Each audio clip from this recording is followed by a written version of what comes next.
हम लोग exam pattern के दृष्टि से मार्क्स 5 का एक प्लेलिस्ट में टोटल 7 क्वेश्चन पढ़ेंगे। टोटल नंबर ऑफ क्वेश्चन 7 और इस 7 क्वेश्चन में से हम आपको विश्वास दिलाते हैं कन्फर्म एक क्वेश्चन आएगा और ज़्यादा चांस रहेगा 2 क्वेश्चन आने का कन्फर्म। अगर हम ऑर्गेनिक केमिस्ट्री छोड़ भी दें ना तो फिजिकल और इनऑर्गेनिक से मार्क्स 5 सब बना खाएंगे एग्जाम में। तो आज का 7 में से जो पहला क्वेश्चन है वह है केमिकल काइनेटिक्स से फर्स्ट ऑर्डर रिएक्शन। आइए, आज तक कोई ऐसा विद्यार्थी नहीं है, कोई ऐसा टीचर नहीं है जो बोलेगा बुआई नहीं पढ़िए। प्रत्येक विद्यार्थी जो बुड़बक भी होता है नहीं पढ़ के जाता है। कहीं इसके भी ज़्यादा 99% चांस रहता है एग्जाम में पूछेगा। आइए देखते हैं आज तक। What do you mean by first order reaction? Find the expression for the first order reaction. मतलब फर्स्ट ऑर्डर से आप क्या समझते हैं? इसे एक्सप्रेशन निकालना है। 2013 के एग्जाम में पूछा था। Find the expression for the first order reaction 2019 में पूछा था। सेम वही है, kinetic of the first order reaction. Why is the first order reaction never completed? First order reaction है ना, नेवर कंप्लीट नहीं होता है, क्यों? 18 में, 22 में पूछा था, सॉरी 20 में, 20 है। और कुछ मार्क्स 2 है। मतलब अगर हम इस टाइप का एक अगर अच्छा से फर्स्ट ऑर्डर पढ़ लें तो कन्फर्म एगो मार्क्स 2, 2 ऑब्जेक्टिव या एक ऑब्जेक्टिव और मार्क्स 5 बना सकते हैं। मतलब ये आपका लगभग 9 नंबर कवर करेगा एग्जाम में अकेले ये टॉपिक। कितना नंबर? 9 नंबर देगा आपको। ठीक है, तो स्टार्ट करते हैं फर्स्ट ऑर्डर रिएक्शन।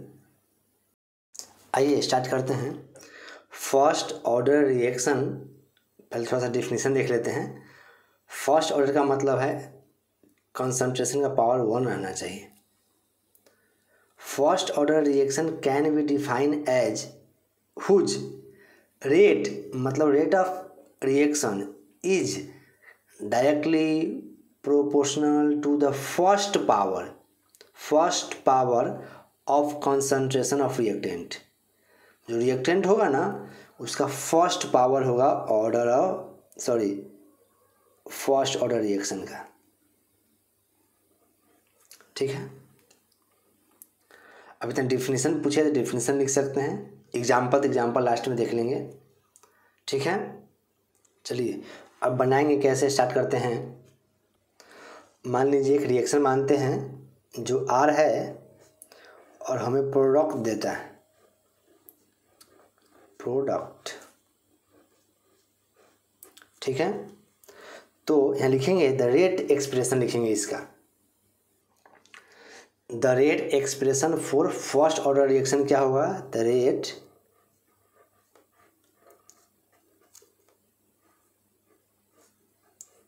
जो कंसंट्रेशन होगा उसका पावर 1।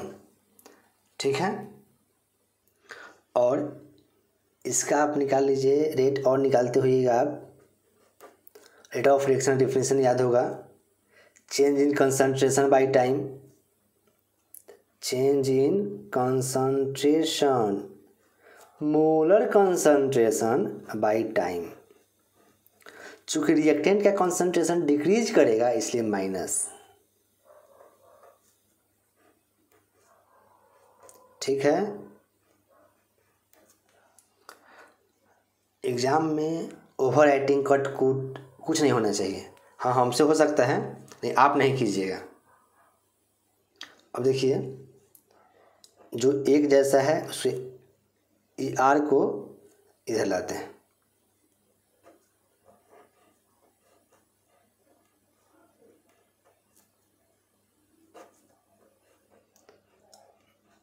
ठीक है, और डी टी को उधर भेज देते हैं कि हो जाएगा डी टी। यहाँ तक कोई प्रॉब्लम वाली बात नहीं है। देखिए अब यहाँ से करेंगे इंटीग्रेशन बोथ साइड। तो इंटीग्रेशन करेंगे, इसको है ना इस साइड रख देंगे, ठीक, dr बाई मोलर कंसंट्रेशन, इसको इधर आने दीजिए।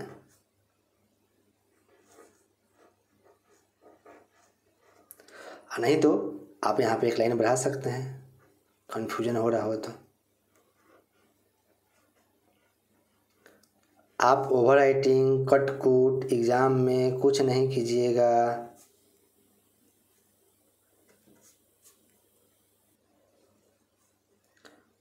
माइनस के डी टी, और इसमें लाइन को आप नीचे लिखिएगा। अब आइए देखिए, कोई विद्यार्थी सामने रहता है, जब बोर्ड पे रहते हैं तो गलत होता है तो बतलाता है, नहीं गलत नहीं हुआ, ऐसे ओवर राइटिंग नहीं करना है, याद रखना है। अब सोचिए इंटीग्रेशन ऑन बोथ साइड कर दिए, तो बोथ साइड वी गेट। अब यहाँ पर आप पढ़े होइएगा, जब इंटीग्रेशन लगाते हैं तो कुछ लिमिट भी लिखते हैं कभी कभी ना, वही लिमिट लिखते हैं। मान लिमिट क्या लिखते हैं, पर इसको एक लाइन बढ़ा देते हैं। लिमिट लिखेंगे अगर टाइम 0 होगा, मतलब जब टाइम रिएक्शन स्टार्ट नहीं हुआ होगा, तो उस समय के कंसंट्रेशन को मानेंगे इनिशियल कंसंट्रेशन, शुरू वाला कंसंट्रेशन। टाइम अगर 0 होगा तो जो कंसंट्रेशन होगा ना R0 होगा। अगर टाइम कुछ समय बाद टाइम बीत गया, मान लीजिए, जो कंसंट्रेशन बचेगा वो R होगा। लिमिट लगा दिए हैं, इसको रीडिंग देने आना चाहिए। व्हेन टाइम इज 0, मतलब जब रिएक्शन स्टार्ट हुआ होगा, initial concentration, sorry initial time, तो ये जो होगा ना इनिशियल कंसंट्रेशन होगा।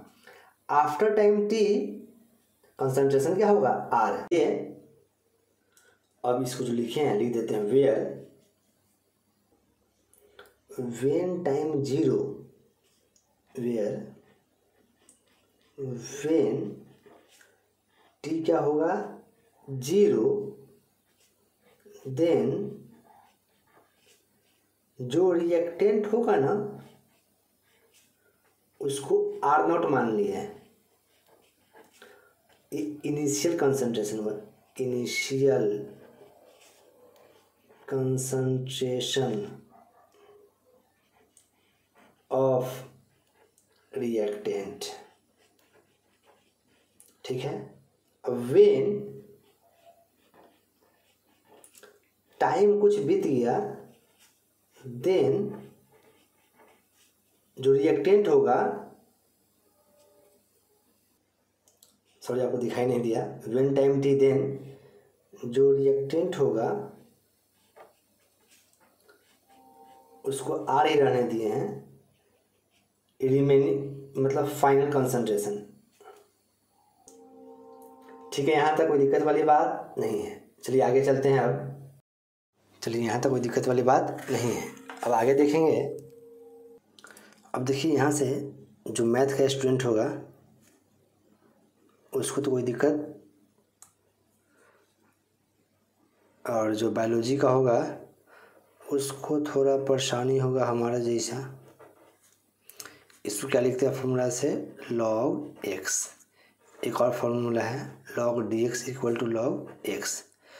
अब जिस फार्मूला का यूज कीजिए, डब्बा में उस फार्मूला को आप एग्जाम में लिखिएगा, ठीक है। हो सकता है वो दिखाई नहीं दिया। चलिए, अब इसको हम लिखेंगे क्या, सेम यही रहने देते हैं।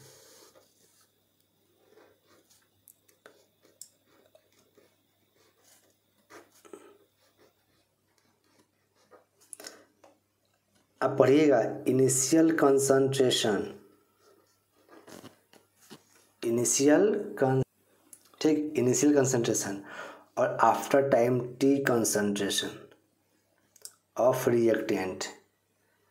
अब देखिए, जो कांस्टेंट होता है उसको बाहर निकाल लेते हैं।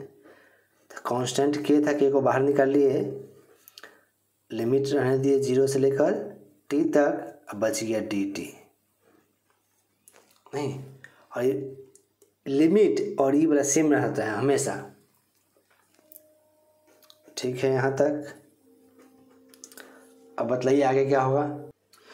अब लिख सकते हैं यहाँ पर dx/x को log x बोलते हैं नहीं, तो dr/r है, x की जगह पर log x, तो log r लिख देंगे, ओवर राइटिंग नहीं होना चाहिए, ठीक है। और जो लिमिट है ना, लिमिट को ऐसे लिखते हैं बाद में जब इंटीग्रेशन हटता है तब। बोलिएगा बार बार, इनिशियल कंसंट्रेशन। आप लोग इसको सही कर लीजिए, थोड़ा यहाँ से ओवर राइटिंग होने लगा। माइनस के, ये क्या होगा, dx का सीधा x होता है नहीं, तो dt का क्या होगा, सीधा t, और लिमिट कहाँ है, 0 से लेकर t, ठीक है। अब जो लिमिट रहता है ना, ये t की जगह पर ऊपर वाला वैल्यू रखते हैं, घटा के फिर नीचे वाला। अब log r है ना, देखिए वैल्यू क्या लिखते हैं, r की जगह पर पहले e वाला वैल्यू रखिए, ठीक, और बेस में e लिखिएगा। अब देखिए, अब इस बॉक्स को हटाना है तो लिमिट यूज करते हैं, log, इसके जगह पहले ऊपर वाला वैल्यू रखिए,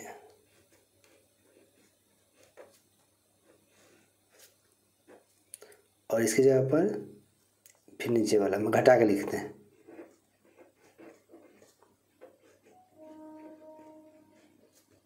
हो सकता है हमें सही से समझाना नहीं आ रहा हो, जो मैथ का टीचर हो वो अच्छा समझा सकता था। अब देखिए, अभी टी है ना, तो पहले ऊपर वाला लिखिए, फिर नीचे वाला, ठीक है।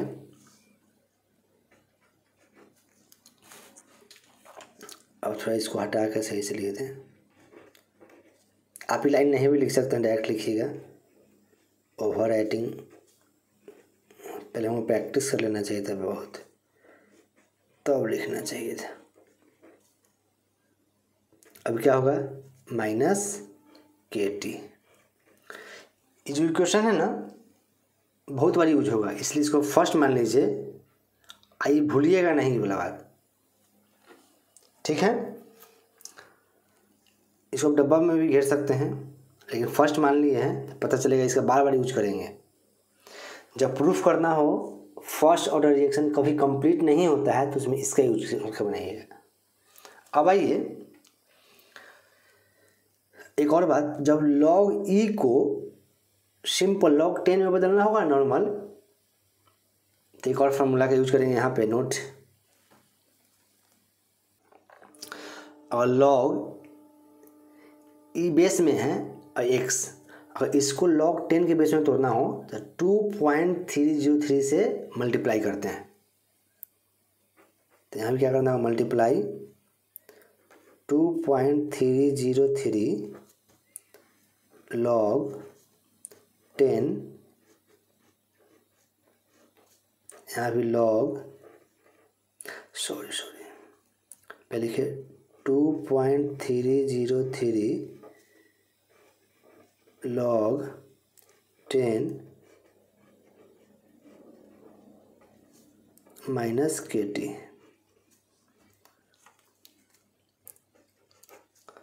अब क्या कीजिए, इससे सब में डिवाइड कर दीजिए। अब 10 लिखिए चाहे नहीं लिखिए, सॉरी। अब क्या करते हैं, दोनों तरफ 2.303 से डिवाइड करते हैं, तो log r हो जाएगा। 10 लिखिए या नहीं लिखिए कोई फ़र्क नहीं पड़ता, छुपा हुआ रहता है, बोल सकते हैं हम यहाँ पे। तो बच जाएगा log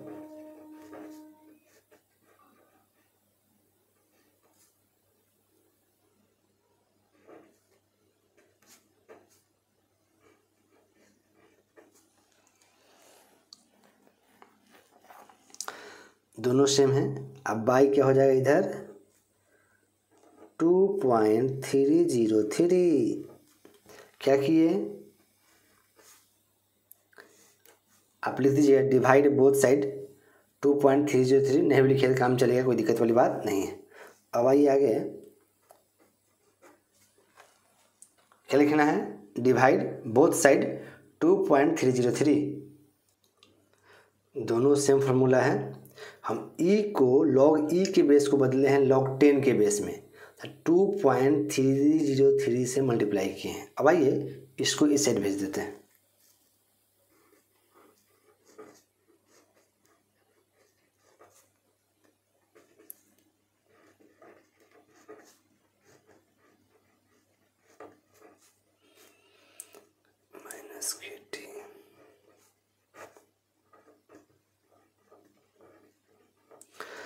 अब इसको इसलिए भेज दिए हैं कि हम इसको फॉर्म में तोड़े हैं। y बराबर mx, एक समीकरण पढ़े हुइएगा,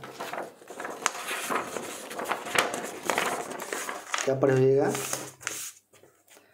y बराबर mx स्ट्रेट लाइन का इक्वेशन है, इसलिए इस फॉर्म में भेज दिए y बराबर mx। ठीक, ये कांस्टेंट है, इसी हो जाएगा। ठीक है,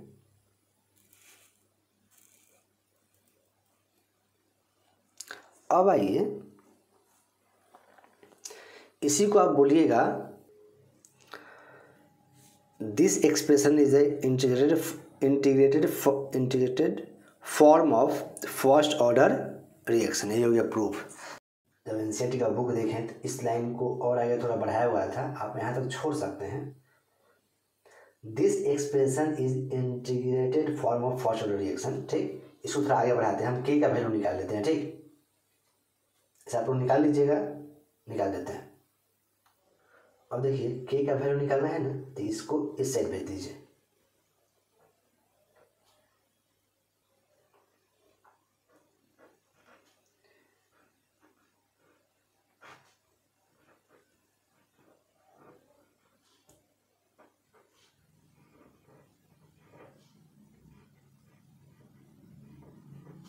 और इसको इस साइड माइनस में जाएगा।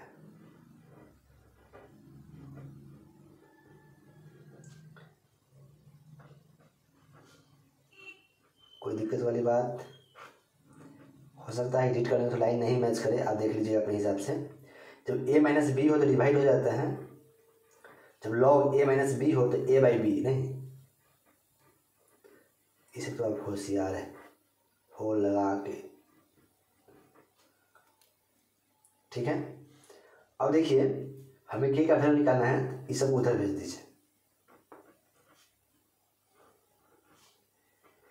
ये ऊपर जाएगा 2.303 by T log R0 by R। इसको बोलते हैं इनिशियल कंसंट्रेशन, रिमेनिंग कंसंट्रेशन। ठीक है, इतना ऐड कर दिए हैं। ठीक है, इसको इस फॉर्म में लिख सकते थे। यहाँ क्या लिखते हैं, इंग्लिश कुछ लैंग्वेज लिख देते हैं।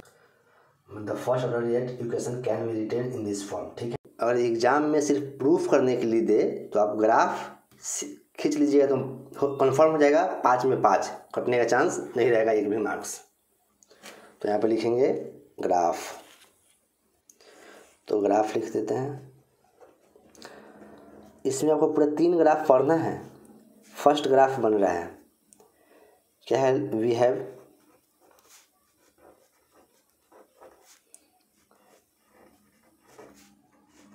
log R नॉट को initial concentration by k t 2.303। और आप क्या जानते हैं, y इक्वल टू mxc जानते हैं, y इक्वल टू mxc। ये हो जाएगा y और ये वाला टाइम हो जाएगा x। इसमें से टाइम किसी पर डिपेंड नहीं रहता है, इसको x मान लेंगे। तो x एक्सिस पे लिखेंगे। ठीक है, तो एक ग्राफ खींचेंगे यहाँ पे, टाइम, y एक्सिस पे क्या होगा, log R। ठीक है, दिक्कत वाली कोई बात नहीं है। अब सोचिए ये टाइम हो गया, ये log R हो गया। अभी क्या है, ये इनिशियल कंसंट्रेशन है। कंसंट्रेशन धीरे धीरे घटेगा, मतलब इनिशियल मतलब शुरू में हो सकता है, मान लीजिए यहाँ पे 0 रहता है, 1 2 3 4 5 6, मान लीजिए शुरू में आपके पास 6 लीटर दूध है, यही नहीं लिखिएगा कि डायरेक्ट यहाँ लिख देंगे, नहीं नहीं, 6 लीटर जो भी होगा, 1 भी होगा तो ऊपर होगा, 2 भी होगा तो ऊपर होगा, 0 से ऊपर। तो शुरू का जो दूध है ना, दूध R0 है, तो R0 मान लीजिए आप यहाँ है, ठीक है, यहीं पे इंटरसेप्ट करेगा और कंसंट्रेशन धीरे धीरे घटता है, तो ऐसे लिख दीजिए, और यहाँ से लेकर यहाँ तक हो गया दूध, मतलब क्या, log R0। ये पूरा है, देखिए log आ रहे हैं, पूरा को बतलाता है वाई एक्सिस को, लेकिन यहाँ से लेकर इतना दूरी log R0 हुआ, ठीक है। स्लोप क्या हो जाएगा,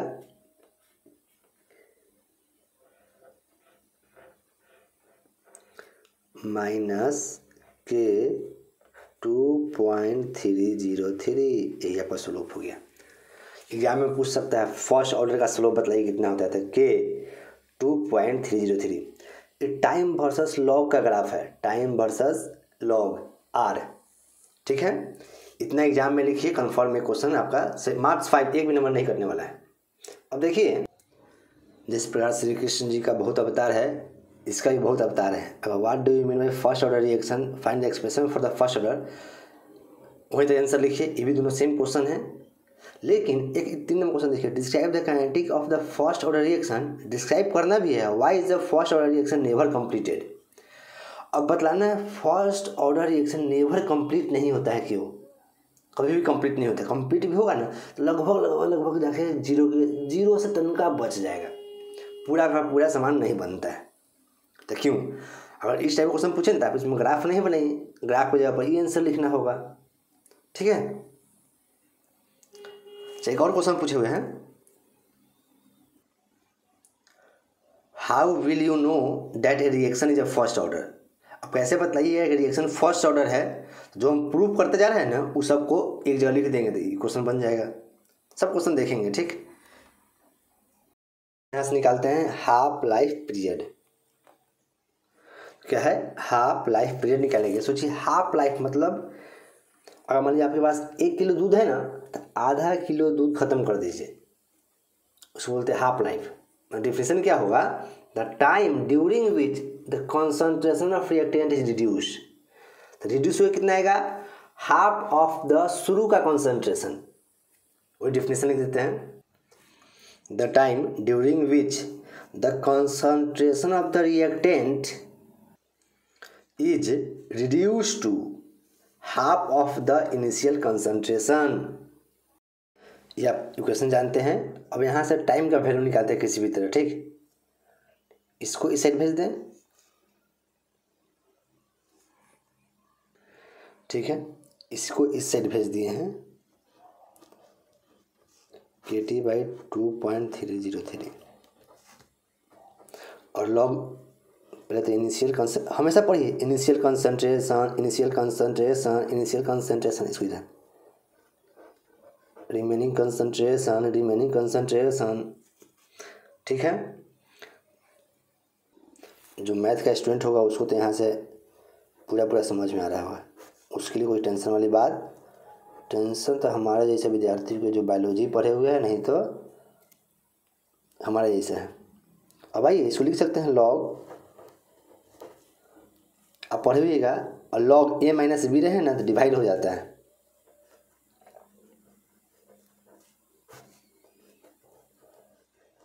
ठीक है। अब यहाँ से t का वैल्यू निकालना, तो k को भी उस साइड भेज देते हैं, ठीक। अगर देखिए आपको ये फॉर्मूला याद रहा ना, तो आप डायरेक्ट यही लिखिएगा, वी नो, ये वाला बात लिख दीजिए, इतना करने की ज़रूरत नहीं है। देखिएगा, अब मार्क्स 2 पूछ रहा हूँ, मान लीजिए, डायरेक्ट यही लिखिएगा फॉर्मूला, क्या लिखेंगे, दिखाई नहीं दिया, वी नो, ये वाला बात ये यहीं पे लिख देंगे, ठीक है। अब आइए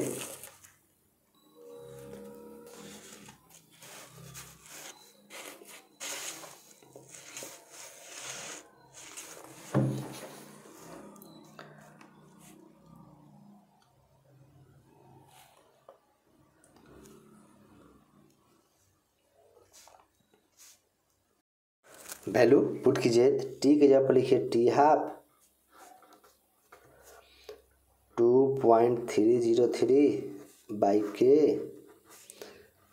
लॉग, जो आर नॉट की जगह पर आर नॉट रहने दीजिए, मतलब इनिशियली कंसंट्रेशन, और आर के जगह पर ये वाला वैल्यू रख दीजिए।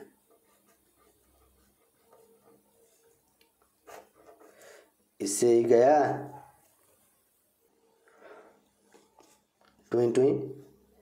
T1 half 2.303/k log 2। log 2 का वैल्यू याद है?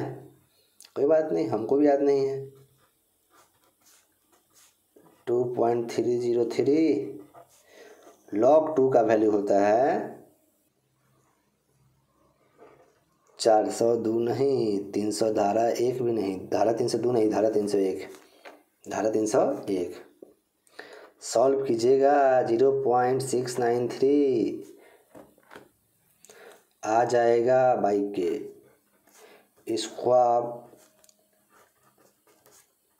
डब्बा में रख सकते हैं। तो चलिए, ये आपका हो गया हाफ लाइफ पीरियड। हम इससे भी ग्राफ खींच सकते हैं, ग्राफ खींचना हो तो इससे भी।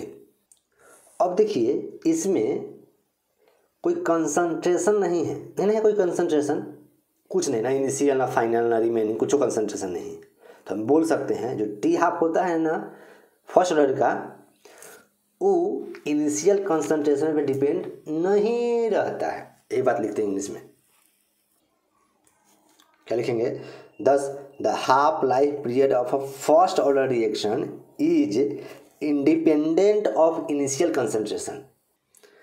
ठीक है, initial concentration of the reactant. अब देखिए, किसी किसी को लग रहा है उससे बहुत बड़ा है, वो इसमें 3 क्वेश्चन हम पढ़ रहे हैं, हाफ लाइफ पीरियड अलग, फिर एक और पढ़ेंगे, तीनों का ग्राफ देखेंगे, इसे लंबा हो जा रहा है। अब जो क्वेश्चन रहेगा ना वहाँ तक लिखिए, ठीक है। अब देखिए, कोई कंसंट्रेशन पर डिपेंड नहीं है, अरे तो रेट कांस्टेंट पे डिपेंड है, वो भी इन्वर्सली। लिखेंगे क्या? The half life period first order, क्या लिखेंगे? Half life period of first order reaction is के इन्वर्सली प्रोपोर्शनल है, inversely proportional of the rate constant, that is जो टी हाफ है ना इन्वर्सली प्रोपोर्शनल है रेट कांस्टेंट के। ठीक है, याद रहेगा ये बात। अब देखिए ध्यान से, कभी कभी आपको मार्क्स 2 में पूछेगा। कैसे पूछेगा? देखिए पूछे हुए हैं, so that half life of a first order reaction is independent of initially concentration. ये बतलाइए कि जो हाफ लाइफ है ना इंडिपेंडेंट होता है। तो ये लिख के यही लाइन लिखना होगा आपको, प्रूव्ड हो गया। ठीक है,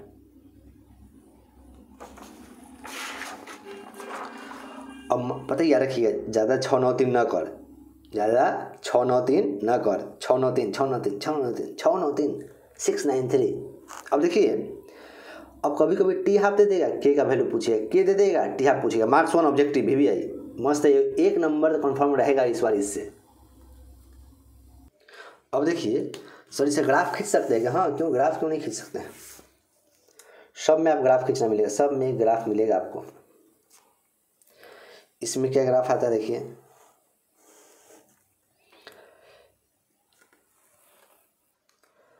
आप देखे होइएगा, टाइम हमेशा नीचे लिखते हैं ना, लेकिन जब मालूम है टाइम डिपेंड करेगा इनिशियली कंसंट्रेशन पर, इनिशियली कंसंट्रेशन पर। कैसे? मान लीजिए आप 10 किलो दूध लाए, अब देखिए आधा दूध ख़त्म होने में टाइम ज़्यादा लगेगा, और दूध 2 किलो है तो आधा दूध ख़त्म होने में टाइम थोड़ा कम लगेगा। मतलब टाइम डिपेंड करता है।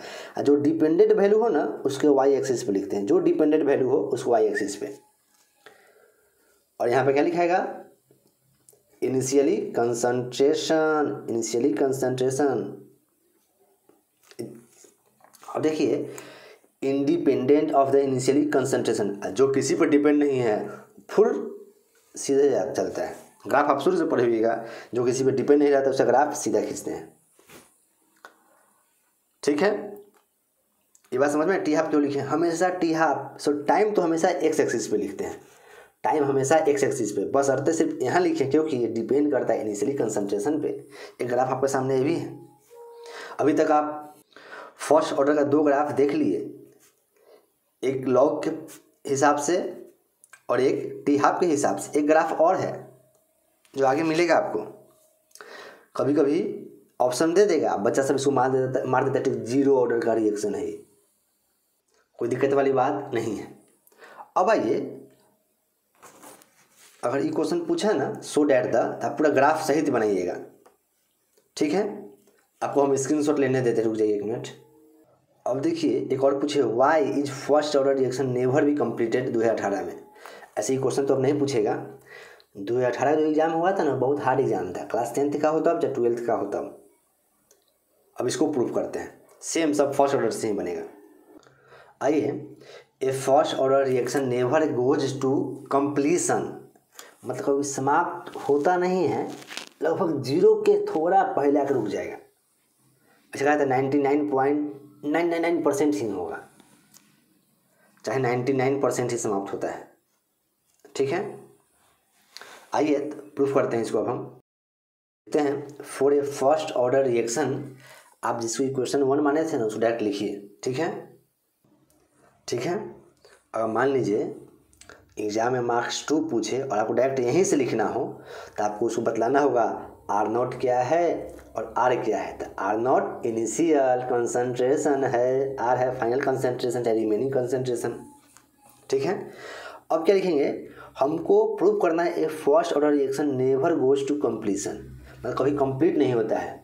मान लीजिए कंप्लीट हो गया था, क्या होगा? जब कंप्लीट हो जाएगा ना कंप्लीट, तो क्या होगा? चलिए थोड़ा इसको हम सही से लिख ले, log E R by, sorry इतना बड़ा नहीं कीजिएगा, log R0 बाई KT। ठीक है, फॉर्मूला होता है A माइनस बी, तो डिवाइड, जब A माइनस बी रहे ना तो डिवाइड हो जाता है, A डिवाइड बाई बी। अब देखिए, जब लोग को हटाना हो ना तो इन एंटी लोग को लाते हैं, जब लोग को हटाना हो तो एंटी लोग को लाते हैं। तो R बाई R0, ये लोग हटेगा तो एंटी लॉग के साथ आएगा माइनस में KT। ठीक है,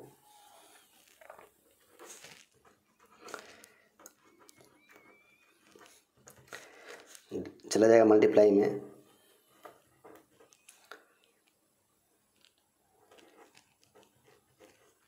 ठीक है, यहाँ तक कोई दिक्कत वाली बात नहीं है।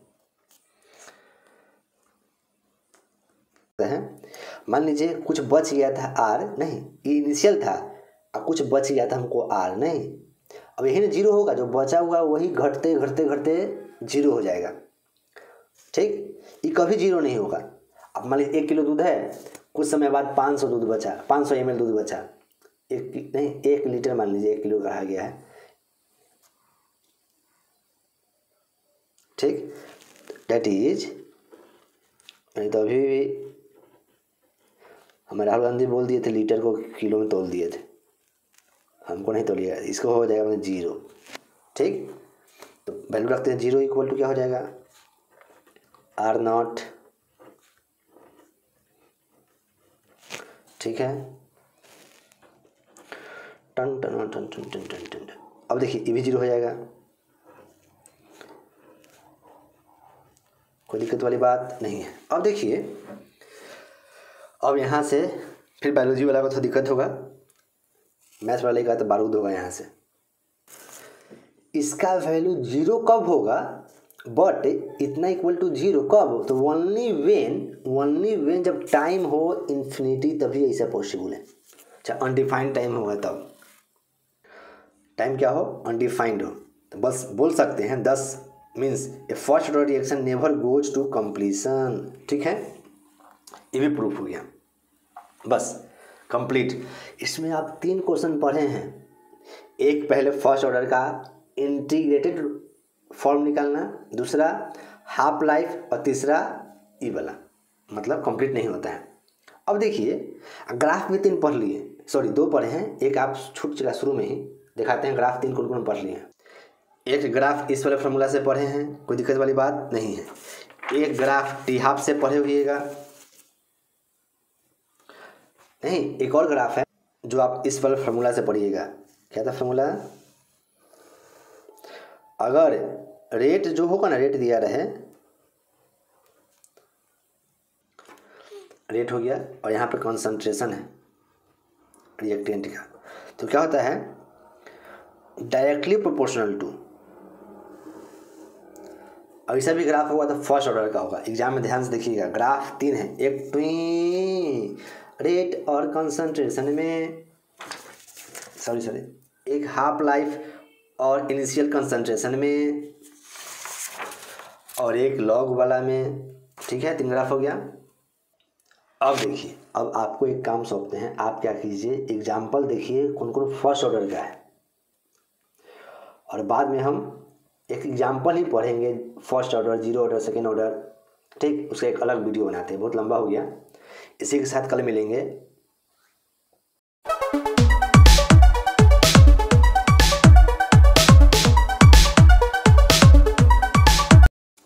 How will you know that a reaction is a first order reaction? हम बोल सकते हैं we will know that the first order reaction by following characteristics. Number 1, all the concentration of first order obey the, ये formula को use करेगा। ठीक, if a straight line is obtain, rate versus concentration, rate versus concentration पे straight line मिलेगा तो हम समझ जाएंगे रेट है ना इनवर्स डायरेक्टली प्रोपोर्शनल है कंसंट्रेशन के, rate is directly proportional to the concentration of reactant, therefore हम समझ जाएंगे रिएक्शन क्या है, फर्स्ट ऑर्डर है। नहीं तो आप देखिए half life of first order reaction, half life of first order reaction is independent of initially concentration. देखेंगे ऐसा ग्राफ होगा तो भी हम जान सकते हैं फर्स्ट ऑर्डर रिएक्शन है। इसी को कैरेक्टरिस्टिक्स बोलते हैं। अगर मार्क्स 2 पूछे, अब होगा आप लोग फर्स्ट ऑर्डर का 2 गुण लिखिए तो 1 गुण ई हो जाएगा और 1 गुण ई, 3 गुण, तीसरा गुण ई भी लिख दीजिए। ठीक है, 4th गुण हो गया, if the reaction completion time is infinite, तो हम समझ जाएंगे क्या वो ये भी फर्स्ट ऑर्डर रिएक्शन है। 4 गुण है, आप लिख के प्रैक्टिस कर सकते हैं। इसी के साथ अब कल मिलेंगे, अब कुछ छूटा नहीं है।